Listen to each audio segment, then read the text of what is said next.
Let's see. 1 second. Let me get my notepad here. Got to prepare. Yeah. It's quite the pen. Yeah, that's serious. I got a Sharpie. You want this instead? That's all right. I want to make sure I can't read my writing. Blurry it together. I'd take notes, but that would just mess me up. That's true. I'll doodle. All right.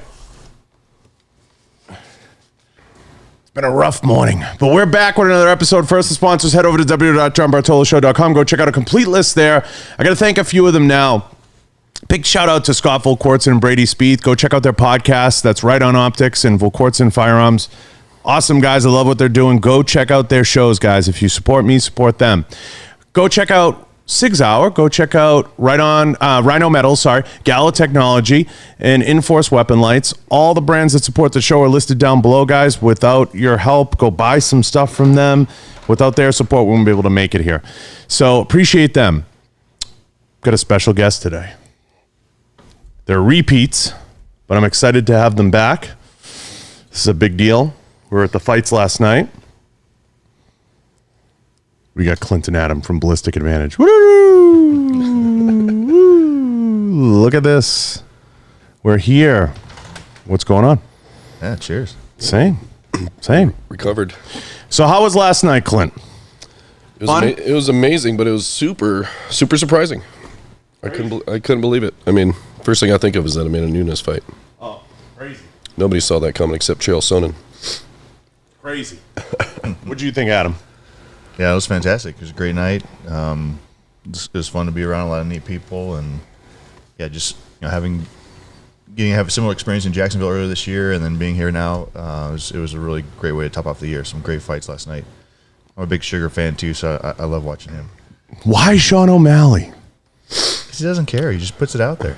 He's there to entertain. Has he been fighting cans though? I don't think so. That comes up a lot. And then last night he was tested, and it was a similar outcome.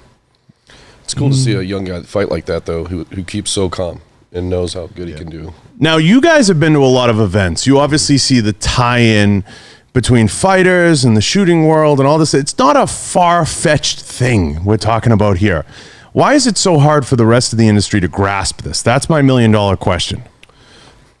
You can start, Clint. Go ahead. I'll get Adam's take.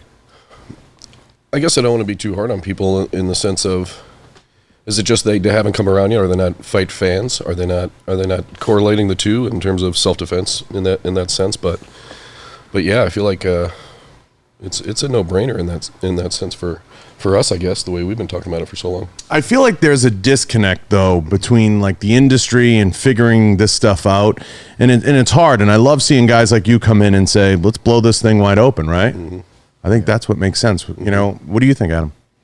Yeah, I don't know if I can speak to why it's being missed, but I mean, we certainly see the potential. I mean, you heard what Dustin was just talking about a week or two ago. He had some time off, he's out shooting. We're just, I mean, so many of the fighters love firearms. They love experience, and we're looking forward to figuring out how to be a part of that experience more so going forward. Definitely. Yeah, it's crazy to me. I mean, it blows my mind. I don't get it. It makes no sense to me. That's where the star power is in our industry. To me, that's where the notoriety is in our industry. And if we're going to transcend and take things to the next level, which everybody wants to do, and get eventually one of these brands associated with some of these different acts, you have to get in there, right? Absolutely. The barrier of entry is the barrier of entry. And it's like, it pains me sometimes in the industry why it's so hard for them to understand that. Yeah. The NRA, the FPC, they all think they're still going to knock on the door. Hey, can we have $20? Right. They still think that's going to work, and it's not going to work in our future, very short future, actually, because people aren't going to do it because they want to see value. They want to see value. Mm-hmm. I don't know why that's a struggle. But before we digress into all that stuff, tell me what's new with you guys in Ballistic Advantage. Oh man, it was a heck of a year. We crazy. I can't believe how many machines we brought in that landed. I mean, we moved into a space beginning of last year, assuming it'd be a good for 5 to 7 year footprint, and now we're already looking for more space. Yeah, but is that good, or do you think you're growing through too fast, Adam? No, we've had the challenge of just constantly having to grow too fast. And I think it's something that we've really learned how to do well. We've made some mistakes along the line, but over the last year and a half especially, we put a lot of effort into developing the personnel and just really working more closely with the people. One of the things I'm just incredibly pleased with and proud of the team is I can confidently say the quality of our product is actually better now than it was a year ago and the year before. So being able to manage and actually better the product coming out during extreme growth periods is, the teams, they're pretty impressive right now. Well, that's the challenge always, is putting out the same, like, it's like the pot of coffee thing, a pot versus an urn. It always, my grandmother was like, it's out of an urn, it's not going to be good coffee. So you have to maintain that consistency of quality every step of the way. And I know, Clint, barrel and rifle making is in a huge passion. In our first episode, we talked about this huge passion of yours and getting it right. And I know you're constantly diving into that and looking at that. And that's all you can really ask for, is someone that's going to pour into that and going to make that a part of their fabric. I want to put out the best product that I can. I want to put out the best whatever it is that I can. And I want to bring the best forward. That's a hard thing to maintain with the growth that this industry has seen. Forget about you guys. I mean, selfishly, this industry has seen. And that's really a magic act. And that's going to be one of the more difficult things going forward, is adjusting to these ebbs and flows. Are we in the new normal of what the gun industry is going to be? I think we're getting there. I think the first couple of months of 2022 will definitely show it. I think you still have a lot of tentative, from an industry standpoint, a lot of tentative people, in the sense of holding stock and supply, feeling it out. Yeah. So, then again, I think, like, for us as a manufacturer, it really kind of balls in our court to really push that. But like you're saying with fighting or anything like that, like, there's just a big, huge market of so many eyes on the UFC and fighters. So yeah, to us, that's why wouldn't you harness those cameras? Yeah. I mean, that's what I don't understand. See, there's this weird movement in this industry that we don't have any real superstars in the industry. It's a weird movement to suppress its own people, but that's in the fabric of this industry. There's a fuck him, fuck her in this industry. I don't get it. I've never understood it, because that's not a way to build relationships. That's not a way to grow. And from day one of sitting with executives, it's always been the same thing in this business. We got to sell the Navy SEALs. No, you have to sell to everybody, motherfucker. Yeah. You want to make money, you sell to everybody. If you want to specialize, that's a whole different company. Am I right, Adam? Absolutely. That's a whole different company. And I think the mistake gets made, and we've all fallen for it, where we end up in that trap of just certain things. And, I mean, a lot of people have talked to me about a lot of different things openly, and I talk about them on air, that they've tried to get into, or things they support, or things they do. And I'm like, who supports that? Because, like, who does that reach? Like, I've been critical of 3-gun and professional shooting, but I think those guys should be stars. But the problem is the league isn't going to get it right to make it that way. And until the league gets the score on there and streams it, and we can watch it, and we can bet on it, and we can argue about it over breakfast, no one's going to care about it. Yeah. And that's the honest to God truth, but they don't understand that. They don't get that. They want you to love it for the purity of loving it. But the problem is it's a non-spectator sport unless you build the audience. Yeah. Yeah, we ran into that this last year, and just trying to figure out, because we sponsored tactical games, and just really trying to figure out how to tell the story that we're actually there, that we're watching some very talented people, very physically fit people going through some very difficult tasks. And at the end of the day, outside of the 30, 40 people that are there, I mean, we're just trying to figure out, how do we tell that story to the rest of the community? And that's the key thing. You just hit the nail on the head that sums up marketing. How are you going to tell that story? And that's a great interview question. How are you going to tell this story? And I think that falls not in line with what a lot of companies do. They bring somebody in and they give them an endless task, and they ask them to perform, but maybe they don't have the resources, maybe they don't have the things, but I don't think they have the vision of what you just said. I think a lot of them lack the vision to understand that. And it's difficult. The tactical games, I think they're on to something. I said that to you guys last time we were here. I think they have to get a commentator. I think they have to get that streamed. And to me, if it's me, I would say, guys, I'd support this tomorrow, or I'd tell a company to support it tomorrow, but you have to have those things in place. I mean, Clint, you got to have the score. I mean, I'm simplifying it, but you got to have the score. No, it's an excellent point. It's a great point you saying that, because maybe that is the key to getting more eyes on it, is having commentators talking about it. Because, there's really no audience there at the tactical games, really. You know, you just have all the competitors, and they're tired, and they're moving on to the next thing, and you're out there sponsoring it, and you're showcasing it a touch. But like, I don't think I'm that smart, but I think if you put confessionals at each stage, and I think if you set it up in a way that you could follow it and follow that, I would be like, oh, let's get behind this, let's support this. So the industry's in very much a flux, and I think we're at the forefront of that. Some other brands that are involved with this are at the forefront of that, and I think we're scratching at the wall, right? We're scratching at the wall of something that I think could potentially be bigger. But this is a long tail thing, Adam, and you're a bright guy. I mean, you're one of the smartest guys I know. It's a long tail. This is going to take 18 months to 2 years to build into. Owners just never typically have the patience for that. And I think you're seeing it. It's a slow build. It's a lot of investing. It's a lot of time, effort, and energy. I don't know why that is. Yeah. You know, I don't know why that is. So I ask you, where do you see the firearms industry going if this is the new normal and we're adjusting to the numbers and everything's starting to, ratchet up? Where does it go media-wise? What are the caves? Because I see us as the only ones doing anything that's cutting edge. Everybody's doing the same stuff. Yeah.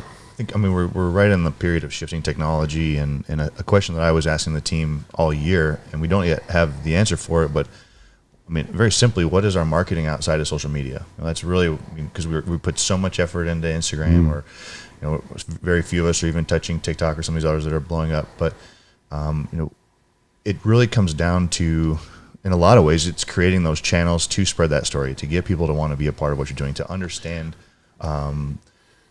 a little bit of the soup, the stew. Yeah, exactly. It's breaking the stew down. I think post-COVID, I've said this before, I think every marketing company has to have some in-house option. They have to. We're talking about COVID now. We're talking about, we've all been hit in the teeth and kicked in the what. I think I can say dick, even though I'm explicit, but we've all been kicked, and we have to figure out what we're going to do going forward. I advocated vlogs, podcasts. I told guys, get into streaming, build a studio on set. Don't be dependent on the tit to get where you need to be. Have something in place that you can water, but you have to also hire with the end in mind. You have to think, I need on-air personalities. I need people to forge into new territories. I need people to build the brand up, and I need people to get us out there and get us in the hands. And that's something, Bruce Cardenas has been on the show a million times, who's I consider family. He does a lot of that for his brands and the brands he works with, whether it's First Form or whether it's Quest in the old days and Legendary now and BLK Water. Shout out to BLK Water, by the way. But, I think brands have to realize you have to first have a COVID solution. Whatever the boogeyman is, insert the name, might not be COVID, but you have to have a boogeyman solution for your marketing. So the question I would layer on top of yours, Adam, is, what's your solution if we have no places to go to shoot? What are we going to do? And see what they say. And if they don't have a solution, then they don't have a solution. Right. But I think there's always this air in the gun industry of, if we get behind something or we support something, I'm less of a man, or I look less, or I'm not, and I see that a lot play out in a lot of different scenarios. And I get it. There's not the best personalities around the gun business. There's really not. They're still putting cat scratch fever out there. We were talking, they're still putting cats. I love Uncle Ted, but they're still putting cat scratch fever out there. That shows you where a lot of it is. And I think it has to change. I think people are buying cryptocurrency, NFTs. The whole world's changing around us, and you have to take that quantum leap forward. Do you see it ever getting there, Adam? Yeah, absolutely. I think for you're going to have your classic, continuance, but I think definitely there's going to be a few of us that are really going to break out, and just being able to invite the consumer and the follower into the story, and that's going to be our big focus going forward. Is Clint's a fascinating guy. Heck, even at our Christmas party the other night, someone was telling me, "Man, I didn't realize how down to earth Clint was." Superstar. But there's a lot of nuance and just intrigue that I'd love for people to know more. I'm very fortunate to have worked with Clint for so long, and so. Not that I take it for granted, but it's just it's a normal experience for me. But if we can create that experience for the consumer and just get them to understand a little bit more of the why behind Ballistic and what we're doing, and so that's really my hope in this next year is to better connect with the whole base. I think you're right on. I think you're nailing it. I think what you're saying now is insanely correct. I mean, Clint, you got to see it, right? The tea leaves, the change. It's just it's coming at some point. It's the when.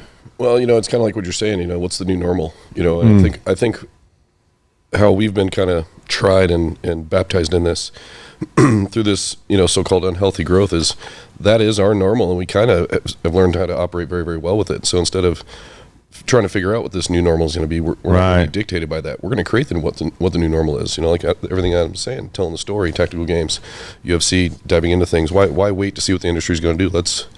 Let's happen to the industry rather than the other way around. Yeah, I think that's a lot of it. But I always thought it was a natural progression, and we talked about this before, Clint, because you and I have lived this. I thought that we had great inroads, and I think there was a lot to accomplish, and we did accomplish quite a bit in the bodybuilding community, fitness community. We had a lot of natural allies there, and you can see the beginnings of how to piece together a Rolodex and something that's worthy that you can tap into for the different things. I'm a macro guy, so I look at it from 1,000 feet. My job is usually just to get you in the places and in the spots, and we'll get to the rooms. That's a fun story for later, but I mean, just to get you in that position of like success, and then you make what you want of it. And that's something that goes like this to a lot of people. It's just they don't understand it. They don't understand the relationship, the intricacies, and what that can lead to. But I've said it to people a million times. And Adam, you built a great company. If you want to be a billionaire, you hang with billionaires. You want to be a millionaire, you hang with millionaires. You want to be great at media, you hang around great media minds. You want to get a message out there, you have to be around those types of people. We talked about it last night. Bruce was one of those guys for you, Clint. Like when you talk to him, you hit it off with him. And it's just seeing those people that can connect and fuse a lot of the relationships. And that's something, we talked about this, that the industry has to embrace. Not somebody necessarily that comes from a space that they may not know all those things, or if they do, fuck that person. The first answer is fuck that person. You can't have that attitude. You cannot afford to have that attitude as a brand, because then you lost what you could have had, potential, which is potential, and what that can lead to in those opportunities. Now we can get to the room last night. Now we can get to the good stuff. We had a chance. I'll set this up. I'll set it up. We'll get to the juicy stuff. We had a chance to go to the double secret lair last night. And I love talking about this stuff. I think Dana does too, that I do. But a lot of fun at the fights. A lot of fun. I'll say who was in the room. Halle Berry, David Spade. Let me know if I missed someone. Tommy Lee. Pretty fucking cool crew in there. There's a lot. It was quite a bit. Jared Leto. Jared Leto, that's right. I almost forgot about that. Dan Bilzerian. Dan Bilzerian stopped in, yeah. That's all. We'll keep that low. Dan Bilzerian. Yeah. But interesting, right? And it's interesting to see the mix of people and people watch and interact, and we're just hanging out, and then see them shuffle in and shuffle out, but wild. It was. And Dana. Dana's there hanging out. Shout out to Dana. Yeah, thanks for having us all. Absolutely. What a stand-up guy. Yeah. Now, I was in his office. I know you guys didn't listen to that episode, but what a fucking office. Yeah. I've been in some C-suites, but this was insane. I got a roll up in here. I'm not that exciting. That was insane. But he's been, great to you guys. And where would that relationship be, if somebody was closed-minded? So I think a lot of it has to do it. And I want to get both of your thoughts on this, because we've never had ego towards each other. And I think there's a veil of ego that comes over people, and they let their ego make the decisions. And that's dangerous. It ends up hurting a brand. Like, whoa, set your ego aside. Is this a good opportunity? Should we participate in something? Should we do this? Should we do tactical games? I think you have to remove it and understand what people are good at, and embrace that. And I feel like that's lost. I mean, do you think, what plays into it, Adam, into the mindset of kind of keeping people from getting to the next level? Because it's systemic. See it in a lot of different brands. Oh, absolutely. Especially in the firearms industry, especially men tend to tie in their firearms knowledge and capability to their masculinity, and it really just feeds this ego piece. And being able to say that you don't know, or to turn to someone who you can recognize as being a stronger talent than you, and be an equal, that's a skill set of success in itself. And it puts you in rooms with successful people that otherwise won't give a damn if your ego's in the way. If you're not willing to listen and just value the contribution of another successful individual, or someone that is more talented than you in a certain area, I mean, then that person's not going to want to spend to invest that time in you. And that's, ego is that's something that is so critical for me as I look to the leaders within Ballistic itself. Like if you're struggling with ego, if you're not able to take feedback from people beneath you, I mean, it's an absolute, It's a tough one to corral. Yeah. And we just move away from it. I mean, I can't tolerate that. And it's a big part of, I think, why we've been able to have the success that we've had in growth recently, is because we've really done a great job in developing the leadership side of the business. And man, if I zero in on ego, it's quickly worked towards or out.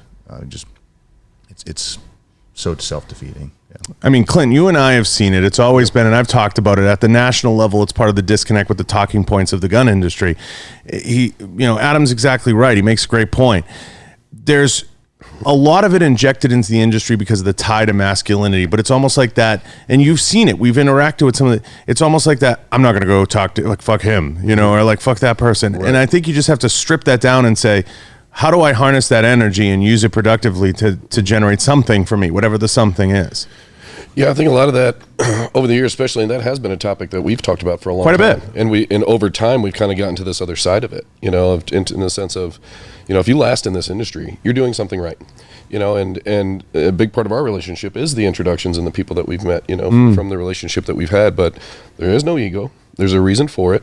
And we're all pretty much, normal, down-to-earth, standard, regular guys, and we approach business that way. And then when the topics that we're SEOs in, or whatever you want to call it, but it's a lovely thing to be on this side now, because now if a new company's calling or they want to do business or something like that, now they've heard of us and they're reaching out to us.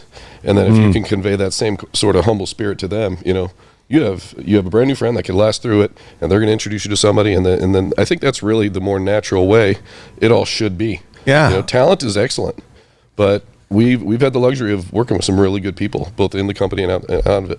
I take a different approach. I say try to do two things for somebody, and don't ask for anything back before you ask for one thing. Then they'll show you their ass. They'll show you their ass. You know what I mean? They'll expose themselves really quickly. If they're just takers, they'll just take. And you have to reach out for the favor. You have to say, like, hey, can you do me a favor? Can you connect me with this guy, or can you do that? And that's when you'll see. They'll show you who they are, whoever it is. And there's a lot of bad actors in every industry. And I think our industry, the point is, is ripe for that quantum leap we're talking about to get to the next level. But it has to have the personalities. It has to have the brands and the companies and the people getting behind whatever the movement is. Like a lot of the things we're exposing to. I did a podcast this morning for the Geeks and Gamers. We have to start looking outside the box for new ideas. And I think, Adam, the days, like we've talked about before, of just saying, hey, I got an Instagram. I mean, you're like, if somebody comes up to you at a show with that, you're like, I'm out, right? I assume. Yep. I mean, I would think. But where does it go? So hopefully SHOT Show, leading into that, will be an interesting endeavor this year.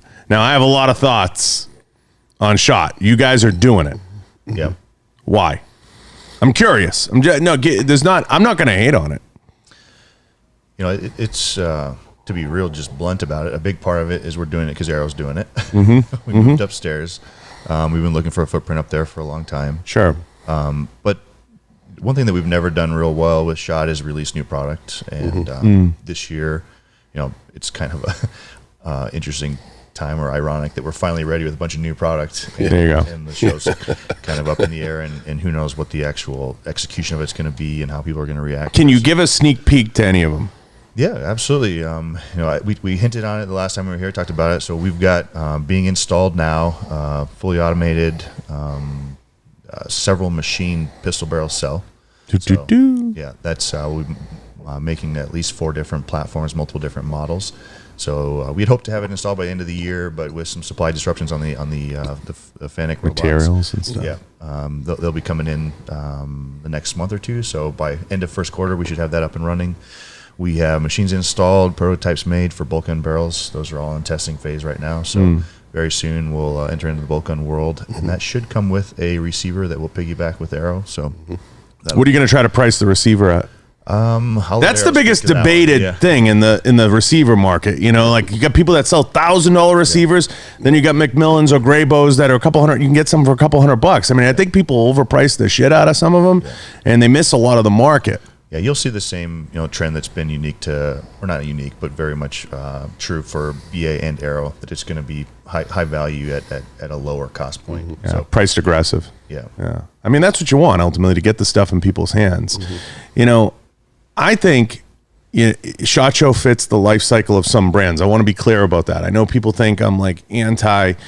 You have a life cycle, okay, of 100 years, say. We're not going to live much longer, so who knows what happens after. But it's going to fit certain people's cycle. And I think it fits the life cycle of some brands. I don't think it was a question when SIG stepped out, that it was time. And I think that they run, the only thing I think, and I've been clear with it with you guys offline, is I think that, there comes a time where if you're spending $2 million on a booth, you got to re-examine that. Sure. Because are you getting that out of it? Because it's not really a media venture per se. Right. And I refused always at every company I was at to ever have it under the media budget, because it's not media. Okay. I would say, tell me what media you get out of it. What it is a great way to glad hand with industry partners. Yep. And I think it has its place, but I don't see it going anywhere, but I think we all can agree there has to be some changes. Yeah. If you were going to make one, Clint, what would it be? Just curious. One change to SHOT Show.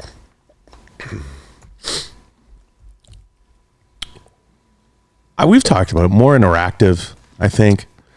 I think that, and You got to find a way to make it more interactive. the culture of it all, is kind of, we saw that with range days and everything else. Like everyone's just coming out just to shoot your stuff, to mill around, just to shoot your stuff, and they took the media out of it, and they took the whole essence and the good spirit of it out of there. Like we experienced that in 2015, and then from the show base itself too. I get everybody's there for swag and all this other stuff like that, but I mean, something we really like to do is make that an opportunity to touch people and talk to everybody, and like you're saying, making it more interactive and be there for them. But you're in a very short period of time, you're trying to launch new products, see and talk to everybody, answer questions, and do business. I think the range way, and I know Adam's taking notes, I'll get his thoughts. I think the range day, the way they do it's a total waste of time. I think what they have to do is do away with the range day, let everybody do their own micro event, and you're better off bringing people in. The reason I take that hard stance with the range day is it's much better for you to control the environment. Right. So doing the range day, you're betting on somebody who's already sponsored, who already works with somebody else, because that's what it is. Whether you're this one or that one, whatever group you hire, I know there's a million, I'm not talking bad about any, but whether you bring them in, I think at the end of the day, the range day falls flat, because you're betting on somebody coming in, supporting and promoting your product, if they're not sponsored by anybody else, or they can, assuming they can. So they're not going to do a hard post, maybe a story just to thank you for the mag dump. But at the end of the day, that's not partnership. Right. That's renting. You're renting those people on the range for the day. And I don't bet on that. No fucking way. I'm going there and I want I want to leave with my content. Otherwise, I'm wasting my time, because I've never seen anybody shoot a full auto mag dump that's an ambassador and say, what, Clint, I'll take 10,000 units. Right. Yeah. So it's the wrong audience. It's the wrong way to do it. It's just paying for a party, in my opinion. What do you guys think? Yeah. Now, for us, I mean, the value, I think, in SHOT Show goes more to the brand that's in a growth phase and is unknown. So 7 years ago, when we first set up at SHOT, Range Day was valuable to us because it was an exposure event, and we didn't have the media market or the marketing budget behind that to be able to just drive that outside of it. But we haven't set up at Range Day now in the past couple of years. We've switched to more of the private event for that Private exact stuff. reason. Yep. So you can bring in the specific people that you want to connect with. But I think for me, one of the changes, it's so internally focused, and we've excluded the end user. But you see the attendees that are friends of someone, and they got them a badge, and they're just so excited to be looking around. I mean, Fanboys. yeah, and if you could, capture that, that just proves or highlights the desire for the industry, excitement, or the consumers of our industry to want to be a part of it. And so if we could better connect with them, whether it is streaming or whatever the case might be, because all companies are trying to showcase, like, here's our day one at SHOT Show, et cetera. But as we, SHOT Show is huge. And so, for us to try and identify how to bring the consumer into it, I think that's where you could turn it more into a media piece, as opposed to, really just kind of a cost of goods in a lot of ways. Yeah. I don't want to be too negative on it, because there's certainly value, but I don't think it's negative. I think we're going into a time where with COVID and all the uncertainty, I think micro events and things like that have to become a part of your program. I just think that's a reality in the conversation because you can't bet on all that stuff. Like companies, for example, you guys just went upstairs, you spend quite a bit of money. And the show is important. We need the show. We need the NSSF. We need those entities. Absolutely. But we also need them to take a look at the tea leaves and say, let's try this or let's do this. Because the pressure on you guys to give is huge. And with inflation through the roof, cost of goods through the roof, everything through the roof, you got to revamp the strategy at some point, I think. But what that looks like and what that'll be, I don't know. I don't have all the answers. I don't pretend to. I think some things just have to change and be adjusted. And I've heard rumors CMMG might be getting into the NFT and Bitcoin type game, something like that, or releasing something. There's a lot of brands looking for something else, whatever the else is. SIG's building an experience center. You have Scoffle Quartzon's just built out a wing on his place to build out some type of experience. I think COVID combined with the change in the show environment, if you will, has exacerbated that. We have to bring some things in the building, or we have to bring some things in our YouTube or in our streams, and we have to expand a little bit into some areas to get the message out because conventional methods don't exist or have changed and have been altered. I think that's a lot of it. What do you think, Clint? Seemed like you want to say something. Yeah, I don't know. I'm a sucker for SHOT Show in a way.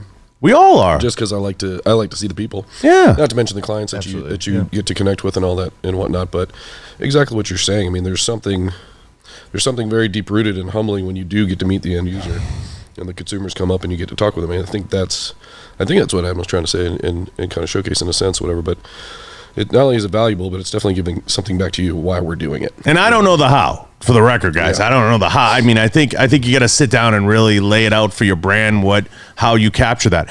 I actually love the idea of doing some kind of confessional, even at the booths, but I'm a huge advocate of that. Like, can you get in there and give us a testimonial? If you just had the testimonials from, say, 40 people that came to your booth in a like a confessional booth in the back maybe or something, or you just did like 20 of those, that would be the most valuable content you got out of the show in so many ways and so easy to do. Yeah. Throw a step and repeat in the back of your booth and build out a little cove like SIG's had in the past, do little interviews and everything, and just do them. Yeah, that'd been awesome to have, 7 years ago. Yeah. That was a big part of the feedback that we got, and that's why we did love doing range day, because we knew it was going to happen. We're like, all right, come shoot this, and we're just sitting there waiting for the person to shoot, and they turn around and smile and be like, what the hell did I just shoot? This thing feels amazing. This thing's super accurate. All the things they're going to say. And I think if we could have capitalized on that a little more or documented those reactions, or, if we had social media, I guess maybe as hopping as it was in 2015, we could have captured a little bit. Well, video wasn't, you're 100% right. Video didn't come in the way that it's in now and the way that we have it now with the reels and everything else and TikTok coming on. Now you can put together some crazy stuff, but the game's changed and we don't have all the answers. And for you guys, I think it's going to be a battle of, you guys have the means and the ability to do a lot and affect a lot of change in the business because of the collection of brands and everything you're associated with. Is that something that responsibility, Adam, is that something that's heavy? Do you feel like we have to make a statement or we have to make a stand, or do you just feel like it's business as usual? Do you feel like a leader in the industry now? I would say yes and no. Because I don't know who doesn't buy your barrels. Yeah. I'd say yes. And, action-wise, product-wise, absolutely we're a leader. Politically, that sort of thing, along that front, we typically stand pretty neutral, and not, I guess, not because of any sort of cowardice or not taking a stand. Yeah, that's it. It really comes down to the fact that our skill set is barrel making, and we're going to give you the best possible product, and we will support where needed, as needed, but we feel that we can be more effective on an individual basis as opposed to being like a loud platform. Do you think the gun industry is over-politicized? I think it is right now. Because we need those Democrats that went out and bought guns. Absolutely. And we need to bring them in. And we don't do a great job of that. Absolutely. Everything is you're either a Republican or you're not. Yeah. And I've talked about this with Neil at Ready Gun or a few other. It's over-politicized now. Like, I want to go to SHOT Show and I want to see Bo Jackson speak. That's who I want to see speak. Sure. He's a hunter. He's an outdoorsman. He shoots arrows. I think we've over-politicized it. It's let's get Ted Cruz. Let's get this one. Let's get that one. I'm no fault them for doing it. I do the media too. But they're like, let's make it all political. Always. I think that's a risk. Yeah. Absolutely, because and the big thing too, and a reason why we're not overly vocal is because I don't think you're engaging in an environment that allows reason to prevail. And Yeah. and I've never valued myself as having the loudest voice or being able to stomp on someone. It kind of goes back to the ego piece. You know, we have an extreme amount of confidence. Don't get me wrong on that front, but ego is sacrificing reason for emotion. Ultimately, kind of. I mean, if I can oversimplify. That's a good way to put it. And so, if it's not a platform to where we can engage and actually come to, maybe we end in different spots, but it was through rational and reasonable discussion, and we each have walked away with being able to think about some things and actually contemplate maybe a different direction for the whole as industry, et cetera. You know, that's the type of engagement that I'm 100% willing to be a leader in and being a part of. But why would I potentially pigeonhole my capability to reason with an individual of a different viewpoint by, you know, I guess screaming over a loudspeaker? Yeah. When the only people that are listening are people that already agree with me. I'm more interested in engaging with and discussing with the people that don't agree and are willing to have a conversation, and that's hard to find these days. What change do you want to see at the leadership level? Politically? Well, no, whether it's the NSSF or NRA, our leadership within the industry. Well, But, I mean, okay, I'll step back and I'll speak more as a consumer as opposed to an executive with our industry, because I don't have close ties with the NRA. sure. But as a consumer, I'm just so shocked by the implosion, the lack of message, the lack of confidence that they're generating. For me, as one of the largest, if not the largest privately held barrel manufacturer in America, is like, what in the world are we doing to ourselves? And just the lack of control in the message, the perceived selfishness and greed, and I mean, trying so hard to hold. I mean, I see a lot of ego. I guess maybe that's what it comes down to. And I mean, I think you're spot on. I mean, I've not had one of the orgs call me once. That has to be still mind-blowing to you guys. Like, not one org. yeah, it's crazy. That's crazy. Not one org. Think about it. I could have had last night, the room we were in, I could have had someone from the NRA, FPC with us as a guest. I got Knuckle Sammys. I love you, Matt. But you know what I'm saying? I know he's listening. I love you, Matt. I had a blast. But you know what I'm saying? Yeah. Is that crazy? Yeah. That's crazy. And I don't know what it is.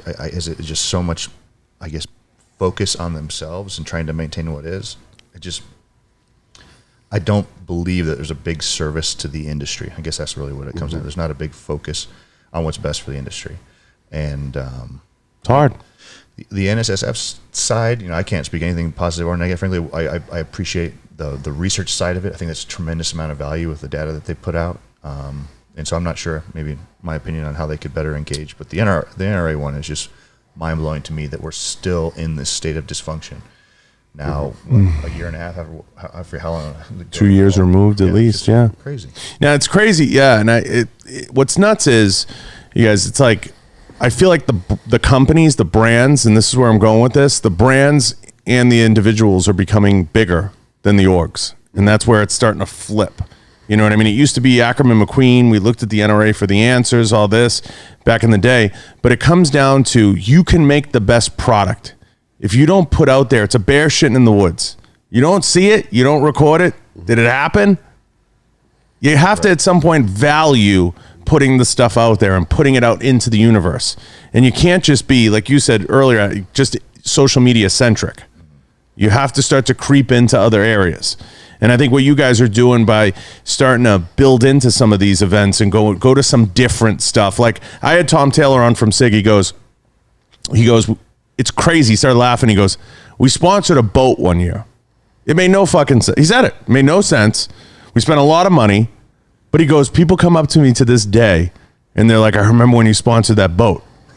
And it's like, made no sense to do. So sometimes you find cool little diamonds in the rough by getting involved with something. And that's part of the magic in getting your message out there, creating your brand, developing what you're trying to do. It's hard today, but I think we have a golden opportunity given the political climate where they don't want to really bring up the gun thing yet because they don't know what's baked into that data.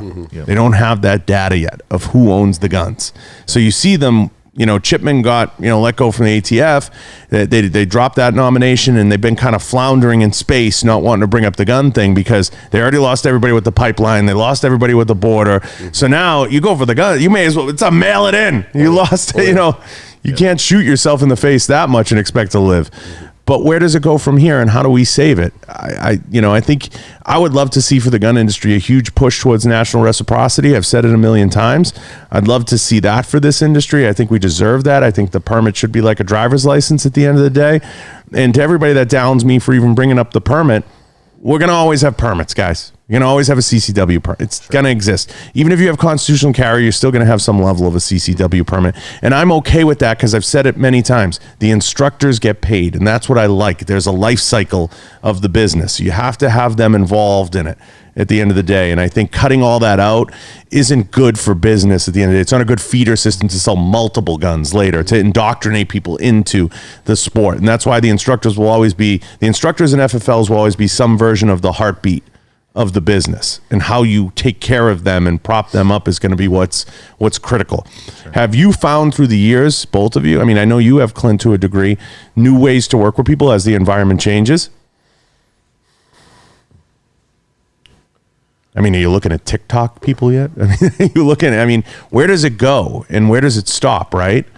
I think it's limitless, but you have to open yourself up to being able to look at it all.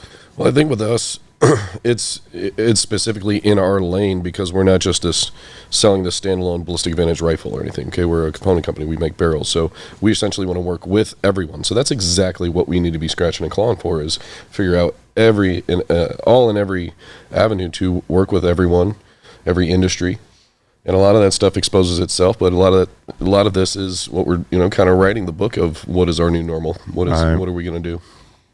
Yeah. What happens now and where it goes from here is going to be very interesting. Do you think NRA will happen? I think so. I think they'll be able to pull it off this year. Where's it at this year? Do you know? I don't know. It's April, right?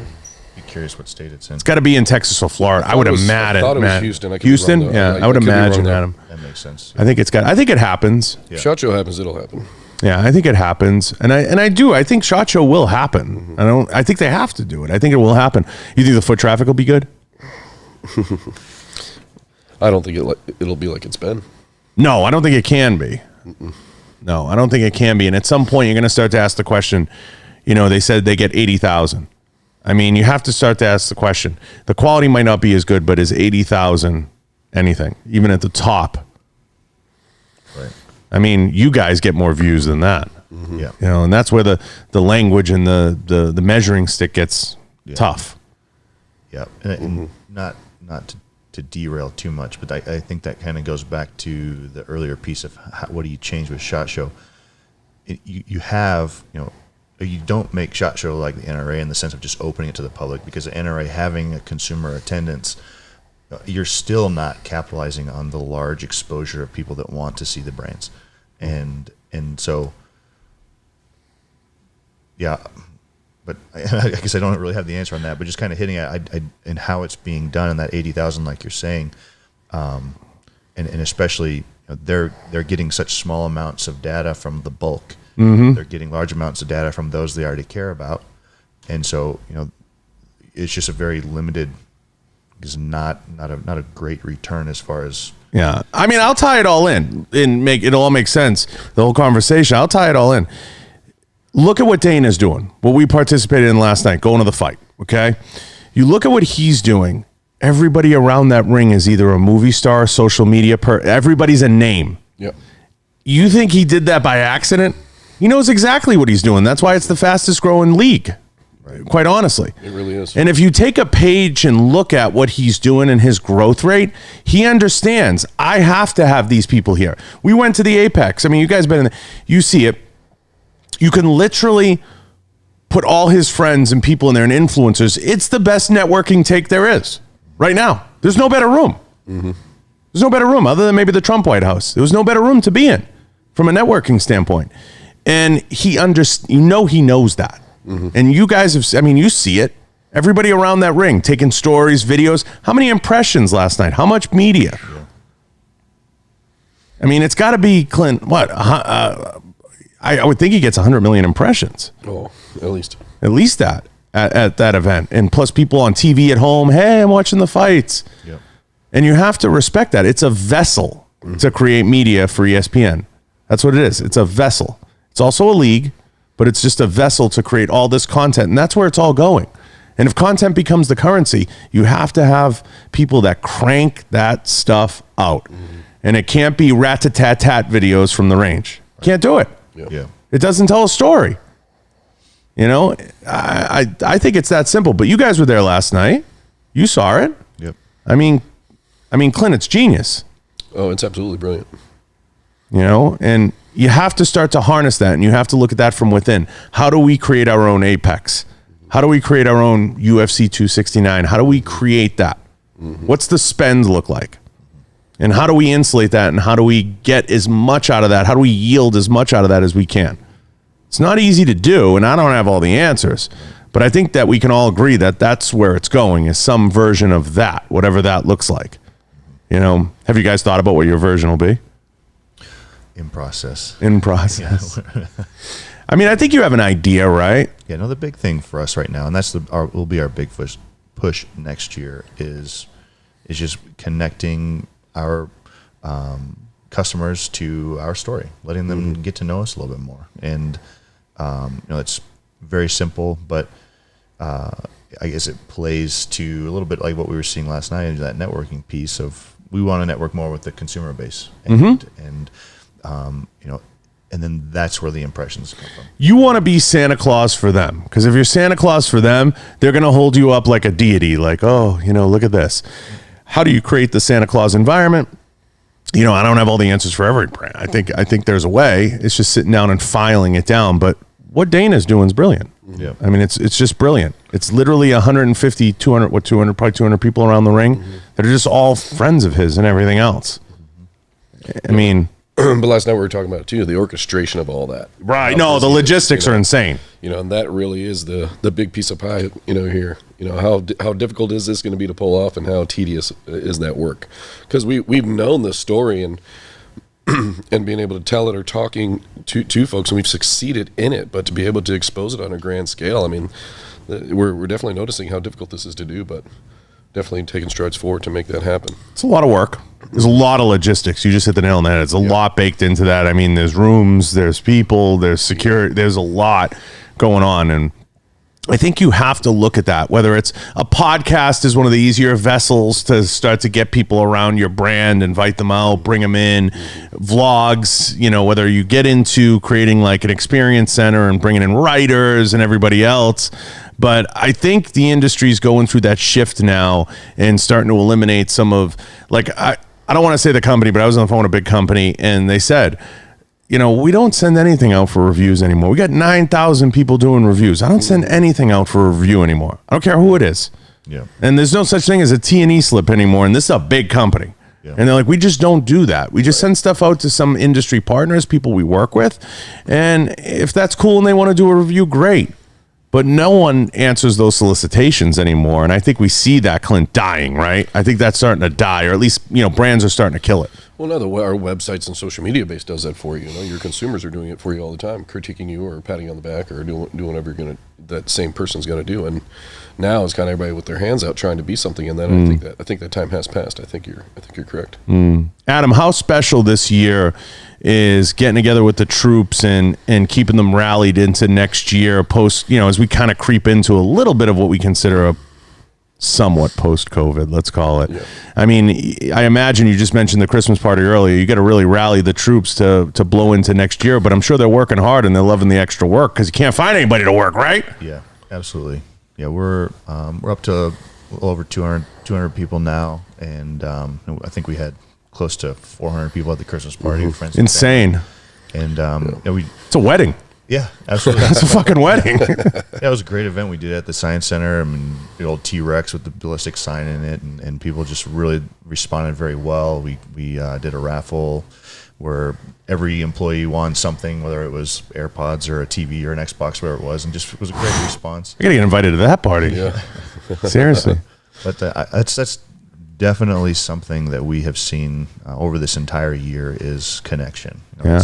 Especially for me, it's easy for me to overestimate my availability and get bogged down before you know it. Weeks, if not months, have gone by. I'm busy. So, yeah, it's important to take that time and step out and just to really plug in on an individual basis, and they respond really well to that. They love it, and it kind of goes back to what, I guess the consistent theme of telling the story and being a part of it. We have to market internally. Yeah. And I think that should be a media event. I was just going to say, I think it should be the Ballistic Advantage Christmas Party 2-part special. yeah. I'm serious. I would make that immediate, record that and just everything that you say, because giving back and supporting your team, and I get it that you want to make some things a private event and you want to, make it that way, but you might say, hey guys, we want to capture some of this. You are our team for the whole year. I don't think that's a foregone conclusion, right? Absolutely. Yeah, we actually just started doing customer appreciation or whatever. We choose a handful of people and took them out to the range and kind of give them some training or whatever. And exactly what you're saying. I mean, I didn't really know exactly how it was going to turn out. I knew we were going to train them and they're going to get some exposure and they're going to be happy. But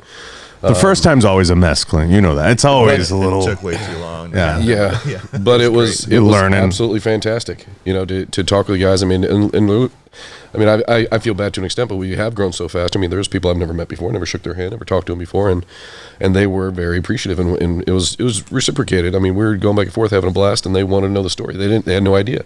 We have guys working in blanking. They don't know what a Hansen barrel is. They don't do that part of the process. Machining, so every barrel is a blank, and they're making one thing. So they were fascinated with the story of where it came from, and I it's extra time for me to dote on him and tell his story and just to grow that image of the great boss they work for and the company they're a part of. And yeah, I knew it was going to be a happy experience, but I was pleasantly surprised just how overwhelmingly happy the everybody was. Mm-hmm.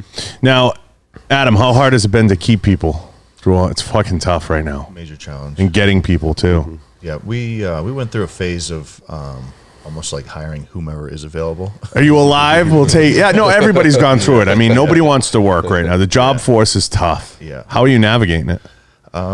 We put a lot of effort into building our internal HR team. Mm-hmm. And, We'll move you here now. Yeah. Unlimited food. Yeah, and our HR focus is really just figuring out how to dive in and engage and equip the individual too. Our kind of big focus internally next year is making sure that the employee base feels like, one, they're growing, and two, their leaders care. Yeah. And it sounds so simple, but it takes a lot of work to have all of your employees feel like they're growing. I always thought one of the genius moves of Howard Stern was he made all his employees stars. Yeah. I thought it was a genius move. Can it backfire at times? Sure. But I thought a genius move of Howard Stern was he made his core unit superstars. Yeah. They put a lot of money, a lot of time, effort, and energy. I mean, the studio he's in now is a multi-million-dollar studio, but they came a long way but he made them all stars. Mm-hmm. And I think I don't think necessarily that's the answer, but I think you can harness your workforce and prop them up and make them feel good. And you can do it in ways that aren't invasive in supporting them, like you said, and that's sexy. Mm-hmm. Yeah. That's sexy today. Yep. Supported employees and getting behind them.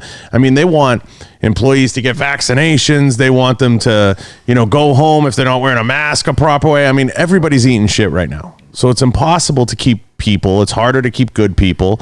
And I said that to you last night. I think the industry has a little bit of a skewed sense of what good is and how to get that and what that costs and what that really brings to the table. I think the definition of what good is sometimes lost.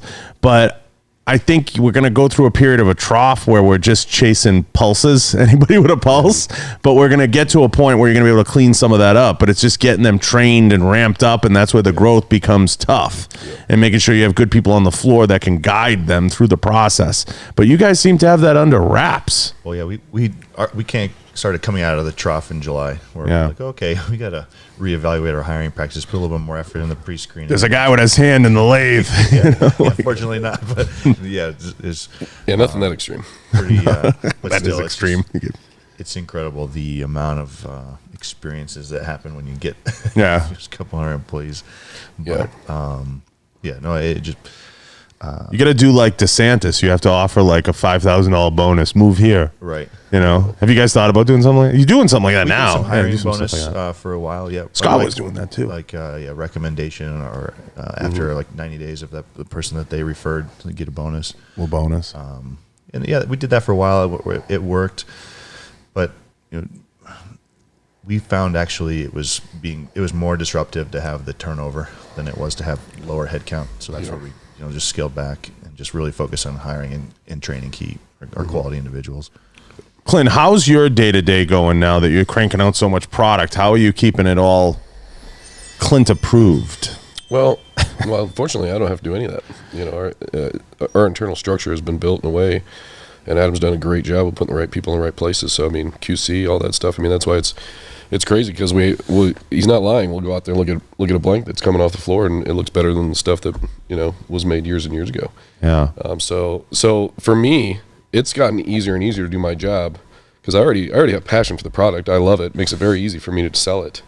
So, just with the innovation, the quality being right there, and then, actually having the ability to move and shake and come out with new products. We just, like the newer Air 10 Hanson barrels that we got coming out. So it's an easy for me. It's just I think the time management piece and keeping on top of it and the relationships and all that stuff. It's extremely imperative. To keep being pushed by that's what the unhealthy growth has done. You don't get to be settled. You have to get better and better and better. So, and you just got to ramp your people up in a way that they understand what they're looking at, and you know what you're looking at, and they know it. It's the best feeling as a manager when somebody starts saying, "I know what Clint would like," or "I know what Adam would like." We got to do it this way. We got to do it the right way, whatever it is. And when you can have key staff like that, we see it last night. Who's around Dana, right? Mm-hmm. Okay, and that's a pretty successful guy to pick on him because we both saw him. My ringer. We saw his lawyer. Mm-hmm. We see his two bookers, and these are guys that Mick and Sean. It's not a secret who his bookers are, so I'll say it. Mick and Sean, and you see them around him almost whenever he's not alone. Mm-hmm. I mean, whenever he's like off the what do they call it, the seat he sits in. He's on the production seat. You can see his keeping those people around him so they understand the messaging and what he wants put out there, and they're very close with him. I know that. Like, I've sat in his office and they're right there. It's like always. And I think involving people in the process is what you're getting at. You teach them, coach them, get them to a point, and allow them to go and flourish. And that's rare in the gun business, guys. They micromanage you to death, a lot of these companies, to death. It's amazing that you do that. And you're able to do that. And is that something, Adam, you've always specialized in, or you always wanted? I'm going to teach them, and if they fall in there, I'm going to bring them up, and if they don't make it, I did all I could, right? Yeah, especially, having started from a garage and from a very small core, to a certain extent, you just have to figure out how to make what you have work. Mm-hmm. And then, as you're able to grow and you start developing a robustness that is able to bring in new individuals, et cetera, then every single person in that company has been given the opportunity to expand beyond their role. Mm-hmm. And if they have shown ability and know-how, they're given the chance. And maybe sometimes there's a challenge or maybe they're struggling a little bit, but that's where the coaching element comes in. Huge. Say probably 90% of my job these days is coaching and engaging other leaders. It's funny how it changes, right? You go from pushing a button to now you're give me the wisdom. Now you're Yoda. Yeah. Hopefully. But it's been one of the most rewarding things to watch people grow from those early days into strong roles such as Clint. But it's also it's one of the most challenging things when people are starting to hit their limit and you're you have to accept that. It's weird. Yeah. I know what you're saying. Yeah. And you definitely want to figure out how to equip them wherever in the business, but at the same time, your obligation at the end of the day is ensuring that the business moves forward. The hard part is when that individual comes to you, whoever it is in whatever department, and they say, I want more, but they really can't handle more. That's the hard part. Like the age-old thing for 1,000 years, Clint, was, the marketing guys upstairs, all they do is play. We're down here working. Right. And I used to say to my guys downstairs all the time, if you want to go upstairs and make calls and you want to do do it. But when we're on the range and they're out, the marketing guys are picking up brass and they're putting targets away, want to trade? Yeah. Mm-hmm. You could do that. That's fine. Right. That was always the back and forth struggle sometimes internally. And I used to be like, they're not partying, guys. Right. Trust me, it ain't fun. They're in here till midnight sometimes making calls. They might get a day off as a reward, but they're hearing no a lot more than you're hearing yes. Yep. You know, I always put it that way. Now listen, where it goes from here, who knows? But I think the growth of you guys and watching what you guys have done has been a phenomenal process, and seeing you guys participate in some of the things that we've been doing and some of the things I'm kind of involved in. Clint, you've always been a supporter of everything, and Adam now the last couple times of everything I do. It's exciting. It's exciting to see where the business could go. And it's exciting to be at the forefront of that, I think. And I think that we are. I don't think anybody's forging paths into some of the areas. I think they're doing a lot of the same messaging and a lot of the same stuff. So I'm excited to see where it goes and what we can pull into it, because I know you guys have a lot of ideas and I'm pumped about it. But I wanted to ask you, Clint, because Cody just mentioned, I can't wait for my 11.3 Hansen barrel. So Cody, wherever you are, congratulations on picking a Hansen. But what makes you pick the sizes of the barrels? I may know some of the answer, but I really don't know. I've never asked you. In terms of the actual dimension of it. People may not know. Or 11.3 or what? Any of it. Yeah, some of that is for rail size, getting close, just marrying it. Less barrel sticking out when you throw a suppressor on or muzzle device on it or whatever, and depending on the rail manufacturers you're working with, and that's something we've always had to be kind of mindful of in the sense of being a barrel manufacturer. You never know who's going to throw what measurement rail on it, but also too, if we make an 11.5 modern series barrel, then or the Hansen version is going to be 11.3. And there's a downside to making some too short and some too long, right? Obviously, ballistically. Oh, yeah. Yeah, I'm not an expert in that, so I don't want to say that I am. I've never asked you that. I've never really got into that with you. But there is a science to it. Well, I have in a roundabout way. I'll put myself down. I wanted to make something really small, and he's like, you can't fucking do that. What are you, stupid? So there is a ballistic science to it, but the sizing, a lot of people, like you said, that nice fit and function and how that looks, and some of it's aesthetic, some of it's the legal reasons of having the length. But are you ever analyzing like what you'd use inside the barrel, how you coat it, what you do, and there's a science and a magic to all that. And I've never gotten into this with you and why they do it and how they do it, but there's a recipe there, right? I'm right in saying that, right? Yeah, Adam's recipe period on barrel making, and that's what attracted me to actually work for him in the first place, because there was a big comparison to his barrels when he was just starting out, and the rest of the industry of all the top barrels in the country. And from a builder standpoint, if you want any kind of consistency and understanding what as far as the secret sauce of a barrel, what makes it function properly from a gas port perspective, from consistency, reliability, you hear Adam talk about it a lot. He in my opinion, he was making the best barrels 10 years ago. So it was easy for me to want to go to work for him. And that's because of those reasons right there is the actual recipe, but it's just the care you take, the path you're going to walk in the sense of what you're going to make. How far are you going to let the consumer choose to dictate what you're going to make, and when are you going to draw the line on making something that, well, I'm not going to do that because you only need this, or we shouldn't go that short, or maybe this is too thin, or maybe this isn't practical. So having Adam with all that, it's been, I'd say that's probably the deepest rabbit hole to go down is in his brain is the why. Yeah, I don't want to know the secret sauce. I'm not trying to go there and get the recipe. Sure. But I've never gotten into that with you. There is a deeper science to the process, and I think that's something that people don't understand. That's why if you want to buy crap barrels, you can buy crap barrels. They do exist, is what I'm saying. Correct. Now, when you guys look out there, Adam, when you look at the gun universe and you look at everything out there and other barrel manufacturers, do you see competition, or do you just not even see? You just do what you do? I think you owe it to yourself and the company to constantly evaluate. Yep. Look at the competition, not to take it for granted. I guess your quality, et cetera. But so barrel making itself over the last 10 years has really advanced a lot. And I'll be very sincere in that there are some other companies making great product, and if Ballistic didn't exist, I would have no issue running some of the stuff they're making. Mm-hmm.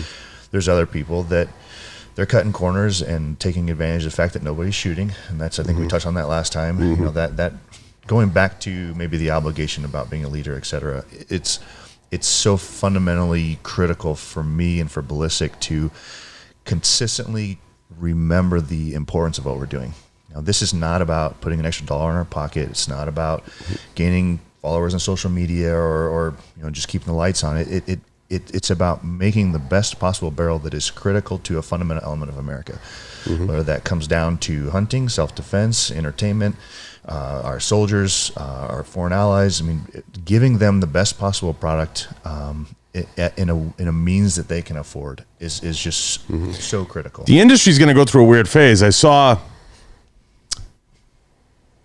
some SEALs last time. I'm not going to say what team or anything. We ran into some. They said to me straight out, they got nothing going on. And we're starting to see this defunding of the police and this almost like de-escalation of the military in some ways. We could debate that all day, but there's this de-escalation. And these guys brought it up. We talked about it. We walked from the back where we were all the way to the front. They just happened to come through, and we just walked together, and we chatted back and forth.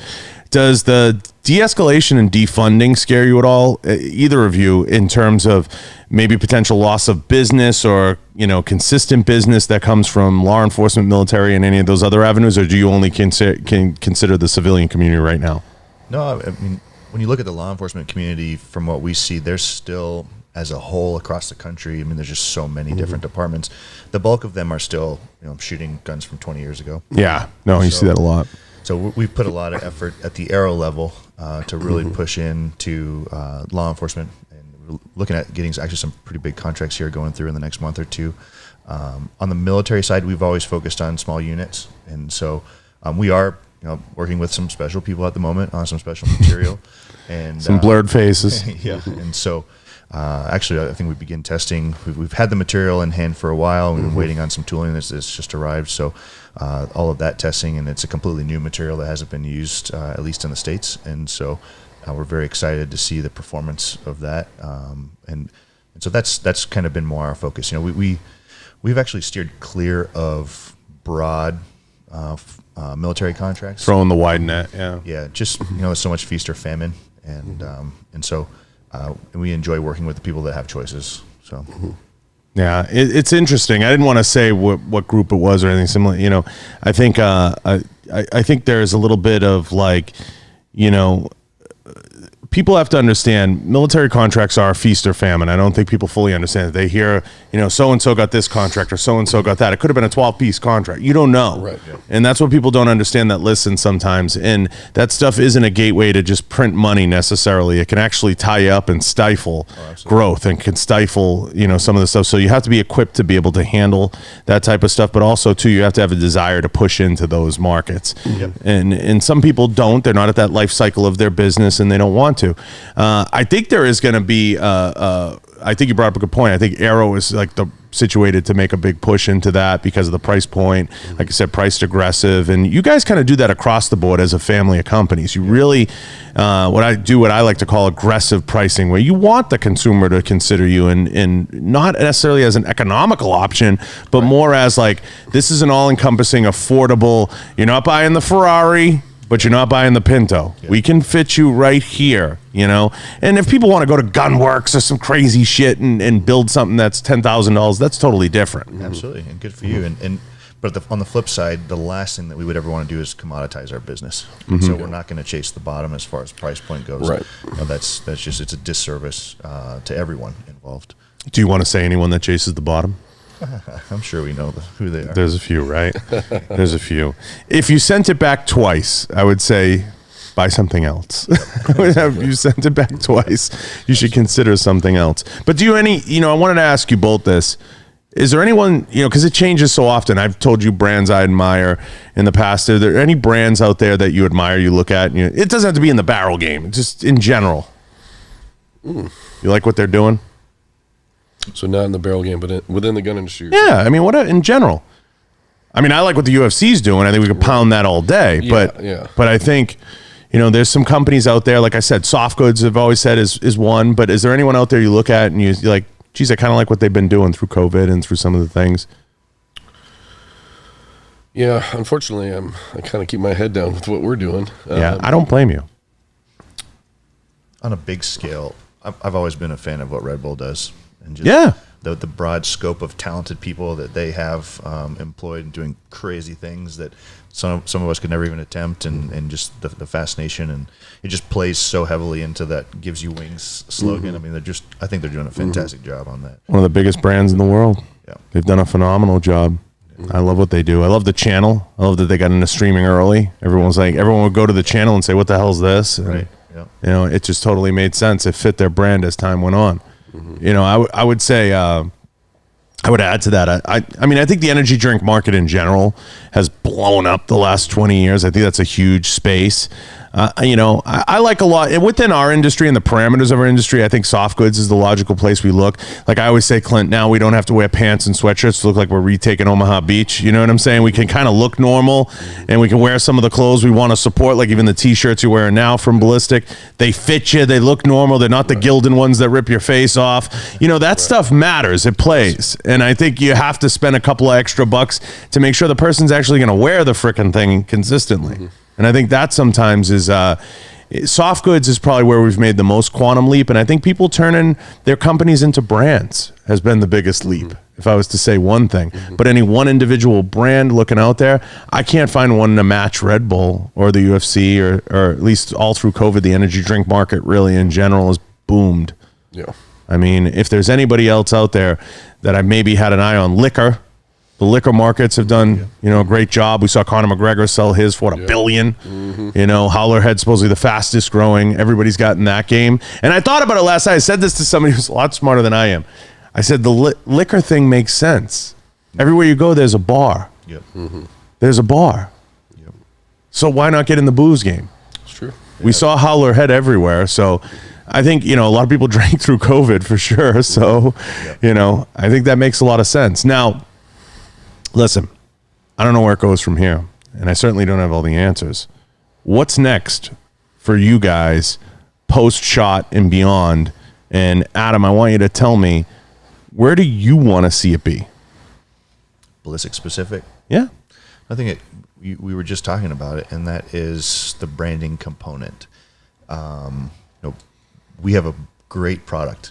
We don't have a huge brand, and there's tremendous runway in front of us to drive that brand, to connect that story. And so, you know, on the practical side, you know, we're investing a lot in technology. That's really important for us. That's one of the things I really respect a lot. Scott Dover at Arrow, you know, his big thing is Arrow is a technology company. Smart. And Ballistic, we're not there yet, you know, but we're getting there. That's a big part of what's helped us through the growth this past year is some automation and just new technology and just having a lot of new capabilities. And so the technology side is really important on the practical piece, perfecting the process in what we're doing.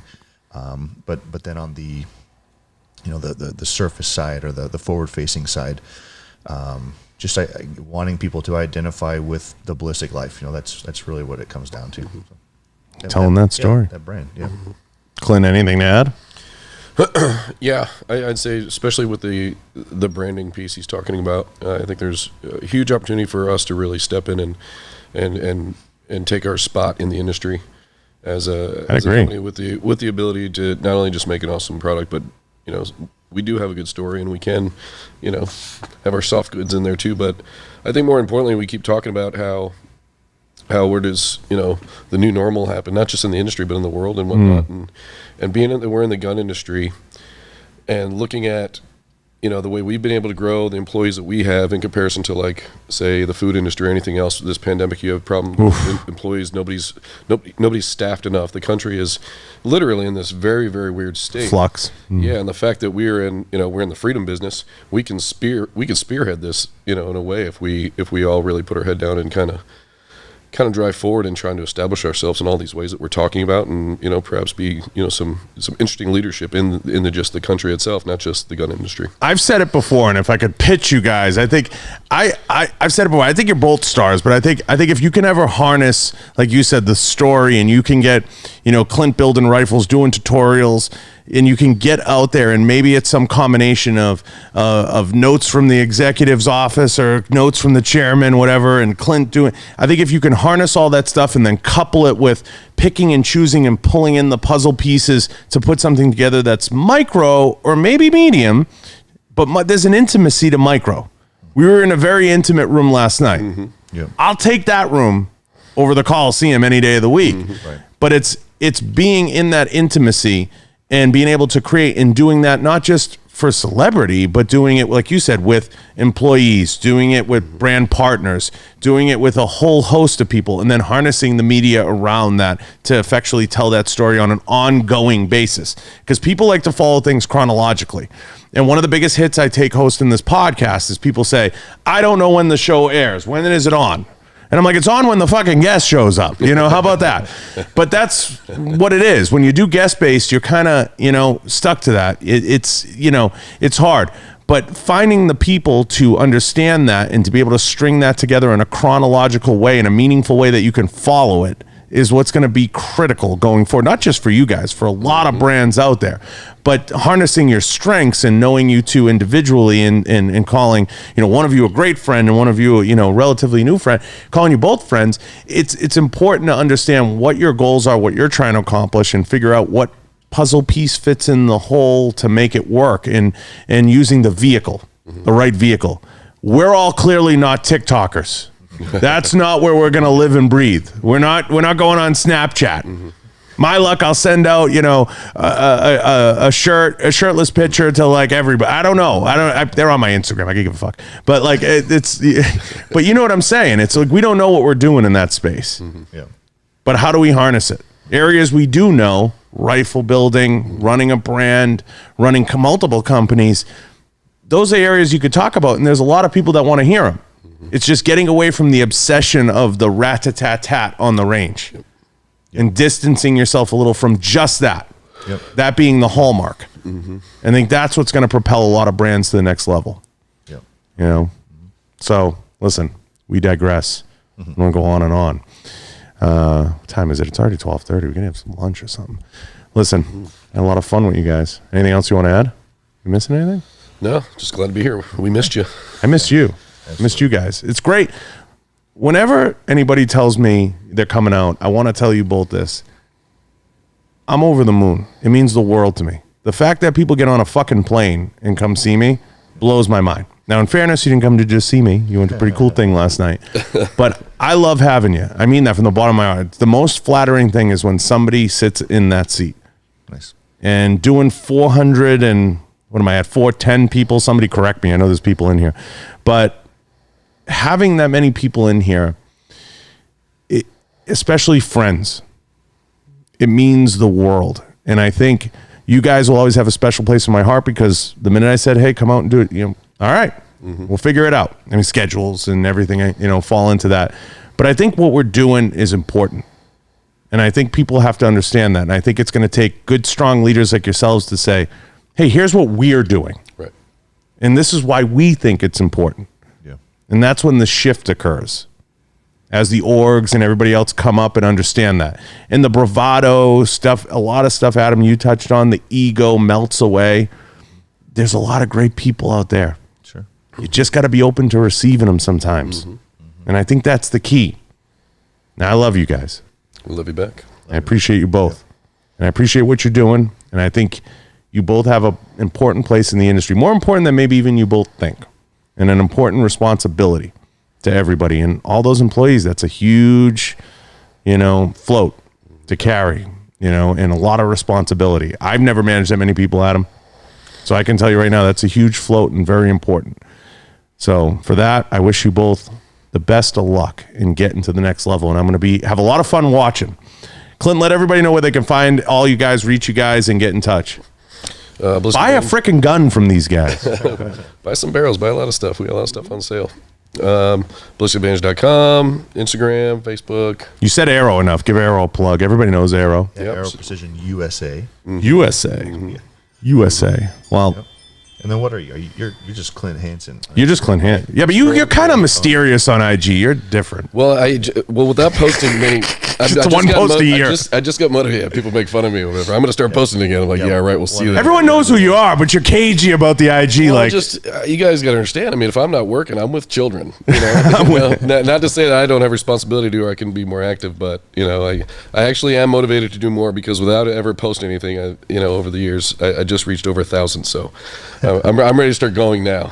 It's a good, like I always say, like I said to Bo Sandoval, it's 1,000, but it's the 1,000 you want. It's the 1,000 you want following you. Sure, exactly. It's very inwardly facing. Like a lot of people when I had like Dr. Heather Linden on, I'm like, everybody who follows is a blue check mark, dude. Mm-hmm. Trust me. I'm like, those are the people you got to follow. So, I want everybody to go check these guys out, what they're doing. It's a lot of fun to watch. It's a great brand. If you're trying to build a rifle, you're trying to get in the rifle game. Maybe you don't know anything about it. I almost said don't know nothing about it, but don't know anything about it. Call these guys. They'll help you. Clint walked me through building probably one of my first rifles. I mean, honestly, I'm not a big rifle builder. You'd laugh at me if I ever said that in public. I could barely build a birdhouse, for the record. And Adam, I really appreciate the hell of you coming in, and I think you're a tremendous leader in the industry, and I think there is a time to percolate to the top and make some things known, and I think you're getting there. I think you're battling with that a little bit, but I think you're getting there, and I think you're understanding the importance of that. And you represent the best and brightest of this industry, my generation and Clint's generation, so wear that responsibility proud. Thanks, John. I appreciate that. I appreciate you guys. Listen, everybody in here, go support these guys. Shout out to all the sponsors. I want to thank a few of them: Rhino Metals, Gallo Technologies, Pulsar, Right On Optics, Inforce Weapon Lights, Volquartsen. Go check out Scott and Brady's shows. Go check that stuff out. Go check out all of Ballistic's media. Go give them some likes, some thumbs ups, and share their stuff. Guys, without sharing these messages, we are nothing. So please support everybody. I had the luxury of being on Sports Wars this morning to the geeks and gamers and everybody that's tuned in and all the comments. I didn't get to all of them today. I apologize. Daryl, thank you. Eric K, thank you. Thank you guys for all the questions. I appreciate you guys. We're out.